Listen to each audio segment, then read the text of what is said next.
Bulldozer आजकल इस कदर चर्चा में है कि बुलडोजर इस शब्द सुनते ही लोगों के जहन में बस एक ही ख्याल आता है कि कहां चला, किसके घर चला। और ये ख्याल भी बस यूं ही नहीं है।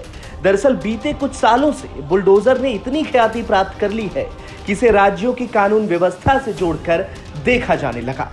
कानून व्यवस्था के पोस्टर बॉय वाले इस बुलडोजर का जन्म दरअसल जुलाई 2020 में उत्तर प्रदेश के कानपुर में हुआ था, जो आज की तारीख में दिल्ली के जहांगीरपुरी में अवैध कब्जों को तोड़ फोड़ रहा है। ज्यादा फ्लैशबैक में जाने की जरूरत नहीं। जुलाई 2020 का ही मामला है, जब कानपुर के बिकरू में पुलिस एक दुर्दांत अपराधी विकास दुबे के घर उसे गिरफ्तार करने पहुंची थी। पुलिस के पहुंचने की मुखबिरी विकास दुबे को पहले से ही मिल चुकी थी, जिसके बाद उसने घात लगाकर 8 पुलिस वालों की हत्या कर दी। घटना के बाद विकास दुबे और उसके सभी साथी फरार हो गए, जो कि बाद में एक एक कर मार गिराए गए। ये घटना पूरे देश में चर्चा का विषय बनी और चर्चा दो चीजों की भी बहुत हुई। एक तो अपराधी की गाड़ी का पलटना और दूसरा अपराधी के घर बुलडोजर चल जाना। दरअसल विकास दुबे के एनकाउंटर से पहले उसके घर पर बुलडोजर चलाया गया था और पूरे घर को तहस नहस कर दिया गया था। बिकरू में चला यह बुलडोजर फिर नहीं रुका। रिपोर्ट्स के मुताबिक उत्तर प्रदेश में योगी सरकार ने 2 दर्जन से ज्यादा माफियाओं के घर बुलडोजर चलाए और 1500 करोड़ रुपए की अवैध संपत्ति जब्त की है। फरवरी 2021 में सरकार ने विधान परिषद में बताया था कि 2017 में बीजेपी सरकार आने के बाद से अब तक 67,000 एकड़ से ज्यादा की जमीन को अतिक्रमण से मुक्त कराया गया है। उत्तर प्रदेश में बुलडोजर कुछ इस कदर चला कि बीजेपी की चुनावी जीत का एक्स फैक्टर बन गया, राज्य की कानून व्यवस्था का पोस्टर बॉय बन गया और प्रदेश के मुख्यमंत्री का दूसरा नाम भी हो गया। नाम है बुलडोजर बाबा।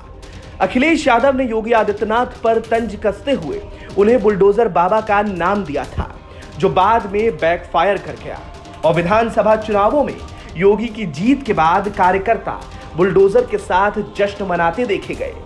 बुलडोजर मॉडल के हिट होते ही दूसरे राज्यों पर भी इसे चलवाने का खुमार सा चढ़ गया। बस फिर क्या था, उत्तर प्रदेश से होते हुए बुलडोजर मध्य प्रदेश पहुंचा और श्योपुर जिले में एक नाबालिग लड़की से गैंगरेप के आरोपियों के घर बुलडोजर चला दिया गया। शिवनी के कुरई में दुष्कर्म के आरोपी का घर भी बुलडोजर से ढहा दिया गया। इसके बाद बुलडोजर बाबा की तर्ज पर मध्य प्रदेश को मिले बुलडोजर मामा। बुलडोजर मामा ने बीती 10 अप्रैल को खरगोन में रामनवमी के दिन हुई हिंसा के आरोपियों के घरों पर बुलडोजर चलवा दिए। अपराधियों के बीच तबाही मचाने के बाद बुलडोजर मध्य प्रदेश से होते हुए गुजरात जा पहुंचा और खंभात में हुई सांप्रदायिक हिंसा के आरोपियों के घर भी चला दिया गया। इन आरोपियों पर साजिश के तहत रामनवमी के जुलूस पर हमला करने का आरोप था। गुजरात के साथ साथ देश के कई राज्यों में बुलडोजर के चर्चे सुने गए। उत्तराखंड में भी हनुमान जयंती के मौके पर डाडा जलालपुर में शोभा यात्रा पर हमला करने वालों के घर के बाहर बुलडोजरों की तैनाती कर दी गई, जिसके बाद घबराए आरोपी खुद ही थाने में सरेंडर करने पहुंच गए। बिहार में व्यापारी सोनू राय हत्याकांड के आरोपियों की संपत्ति कुर्क करने के कोर्ट ने आदेश दिए थे, लेकिन प्रशासन ने कुर्की के साथ साथ बुलडोजर भी चला दिया। कानपुर के बिकरू से शुरू हुआ बुलडोजर का चैप्टर आज की तारीख में जहांगीरपुरी में तैनाती लिए हुए है। जहांगीरपुरी में हनुमान जयंती के दिन हिंसा हुई थी और उसी इलाके में बने अवैध कब्जों पर बुलडोजर चलाया जा रहा है।